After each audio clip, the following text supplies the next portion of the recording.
Hello everyone. So yesterday felt like a treat for us.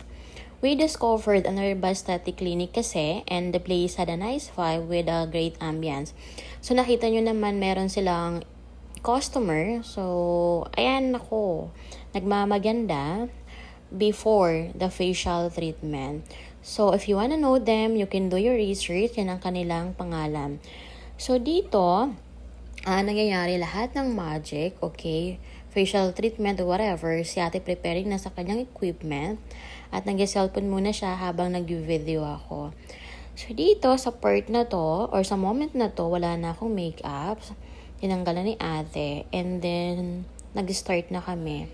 So habang ginagawa niya yan, yung first vacuum, kino-convince niya ako to do my chin fillers kasi nga daw meron akong double chin at ang kanyang baba ay naka-chin fillers din. Sobrang kapal na kasi ng aking taba sa baba. So, yun na yung dapat kong gawin. I don't know kung magpapabudol ako o hindi. Pag-iisipan pa natin. So, ayun na guys. Guys, kasi yung facial treatments are important to me to keep my skin clean and healthy. Okay? They helps remove dirt, dust, and makeup dun sa ilalim ng skin ko. And as well, yung mga blackheads and whiteheads sinatanggal niya. Kaya importante siya sa akin, no? Kasi every time na hindi ako nagpapa-facial or nakaligtaan ko magpa-facial sa loob ng isang buwan, nagkakaroon ako ng irritable yung mukha ko. Parang feeling ko sobrang dumi niya, parang sumisigaw na siya na kailangan niya magpa-facial. Bumibigat kasi siya. Before, twice a month ako magpa-facial, pero ngayon sinusubukan ko ng mag-once a month na lang.